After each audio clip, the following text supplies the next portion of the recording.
नमस्कार विद्यार्थियों, आदर्श विद्या मंदिर की हिंदी विषय की कक्षा द्वादशी की ऑनलाइन कक्षा में एक बार पुनः हम रूबरू हो रहे हैं।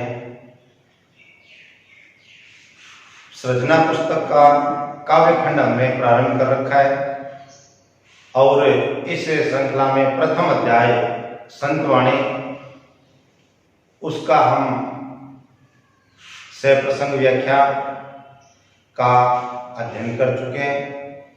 काव्यखंड की इसी श्रृंखला में हम आगे आज बढ़ते हुए अध्याय 2 के अंतर्गत चल रहे हैं।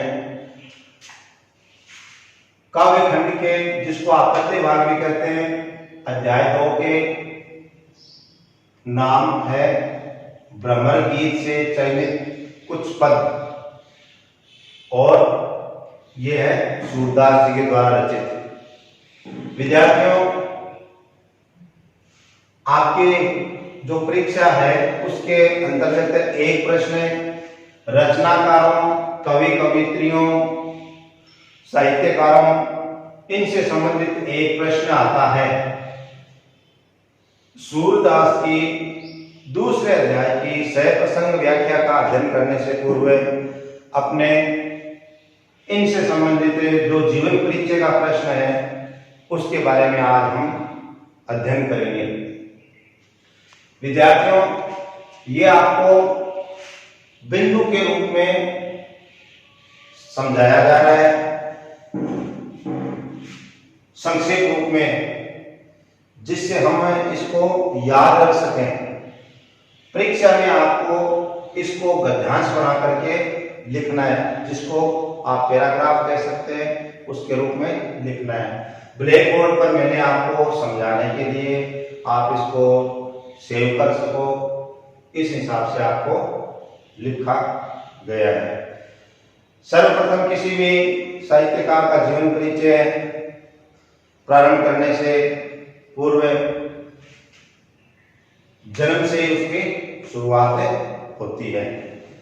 विद्यार्थियों, सूरदास का जन्म है वो सन 1483 ईस्वी में दिल्ली के निकट सिंही ग्राम के अंदर हुआ था।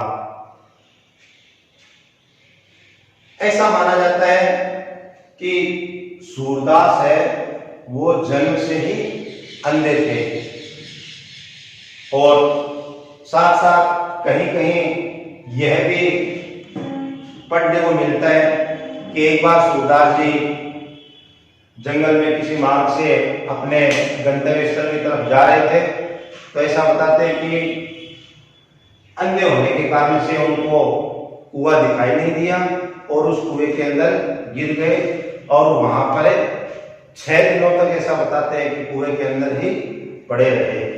शायद सूखा कुआं होगा, अन्यथा तो जल से भरा हुआ कुआं, तो उसी समय सूरदास जी के प्राण पखेरु उड़ जाते। तो ऐसा बताते हैं कि 6 दिन के अंतर्गत वहां पर प्रतिदिन भगवान श्री कृष्ण ने उनको दर्शन दिए। अब विद्यार्थियों, आपके मन में प्रश्न है कि सूरदास जी तो अंधे थे, तो उनको भगवान श्री कृष्ण ने दर्शन दिए, तो उन्होंने दर्शन किए कैसे? ऐसा बताते हैं कि भगवान श्री कृष्ण ने उनको नेत्र प्रदान कर दिए थे, जिनको अंतर नेत्र कहते हैं, यानी जो परोक्ष रूप से हमें दिखाई नहीं देते परंतु अप्रत्यक्ष रूप से उनको नेत्र प्रदान कर दिए। और ये बात अपने को स्वीकार भी करनी पड़ेगी, नहीं तो वो इतना साहित्य की रचनाएं ब्रज भाषा में वो कैसे कर पाते? तो ऐसा बताते हैं कि भगवान श्री कृष्ण की उन पर कृपा थी। इसके पश्चात विद्यार्थियों, इनके गुरु है वो वल्लभाचार्य थे। वल्लभाचार्य होने के कारण इन्होंने इनको वल्लभ संप्रदाय में दीक्षित किया, यानी उसके अंदर इनको प्रणीत कर दिया। प्रणीत करने के पश्चात इन्होंने सूरदास जी को इनके गुरु वल्लभाचार्य जी ने भागवत कथा का रसपान करवाया। रसपान का अर्थ है उनको भागवत कथा को सुनाया सूरदास जी को। अब सूरदास जी को भागवत कथा सुनने के बाद में उनकी जो भक्ति है वो भगवान श्री कृष्ण के प्रति जाग उठी, यानी भगवान श्री कृष्ण के अनन्य, अनन्य का अर्थ होता है दूसरा नहीं, भगवान श्री कृष्ण के अनन्य भक्त बन गए और इन्होंने अपनी संपूर्ण रचनाओं का विषय वो भगवान श्री कृष्ण की लीलाओं को बनाया। और आपको जितना भी सूरदास जी का साहित्य पढ़ने को मिलेगा उसमें भगवान श्री कृष्ण की बाल लीला, श्रृंगार लीला, ये सभी का आपको वर्णन देखने को मिलेगा।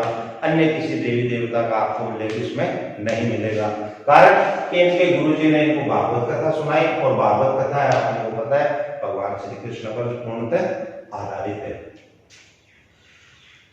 इन्होंने अपनी भाषा है वो ब्रज भाषा के अंदर काव्य की रचना की, जो उत्तर प्रदेश की तरफ अधिक बोली जाती है। सूरदास जी इतने समृद्ध कवि थे कि इन्होंने भक्ति, श्रृंगार और वात्सल्य की त्रिवेणी है वो हिंदी साहित्य के अंदर प्रवाहित की। यानी इन तीनों विषयों पर इन्होंने खूब सरल शब्दों में जन सामान्य को समझ में आ सके उस पर अपनी रचनाएं लिखी, लोगों को संदेश दिया। तात्कालीन समय के पश्चात में वर्तमान समय में भी तुलसीदास जी का साहित्य है वो आज भी हमें जीवनोपयोगी संदेश देने के साथ साथ भक्ति के मार्ग को अपनाने पर क्या क्या प्राप्तियां होने वाली है, क्या क्या लाभ होने वाले हैं, ऐसा उपदेश है वो सूरदास की भक्ति संबंधी रचनाओं के अंतर्गत मिलता है। भगवान श्री कृष्ण के वात्सल्य से संबंधित, वात्सल्य का अर्थ हो गया विद्यार्थियों माता पिता का अपने बच्चों के प्रति जो प्रेम है उस पर, और श्रृंगार भगवान श्री कृष्ण से संबंधित गोपियां हैं, ग्वाल बाल हैं, उनसे संबंधित रचनाओं को इन्होंने अपना विषय बनाया। इनकी अधिक रचनाएं नहीं मिलती है परंतु ये जो तीन रचनाएं हैं वो ही अथाह सागर से युक्त है। सूर सागर है वो हिंदी साहित्य का सबसे समृद्ध साहित्य है। सूर सारावली, साहित्य लहरी, अन्य ये भी दो रचनाएं हैं परंतु सबसे अधिक प्रसिद्धि मिली इनको सूर सागर रचना के लिए।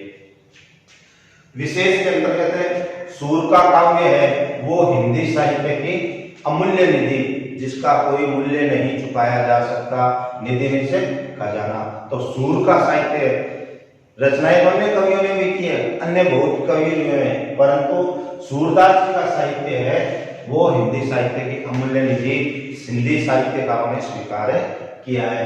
विद्यार्थियों सूरदास की जीवन यात्रा सन 1483 ईस्वी के अंदर प्रारंभ हुई। उत्तरोत्तर कालांतर समय आते आते आते आते इनकी जीवन यात्रा का अंत अर्थात मृत्यु, देहावसान सन 1563 ईस्वी के अंदर हमेशा हमेशा के लिए भगवान श्री कृष्ण की भक्ति करते हुए ये इस संसार से विदा हो गए। आज के इस गृह कार्य के लिए आपका प्रश्न है विद्यार्थियों, सूर का जीवन परिचय 60 शब्दों में लिखिए।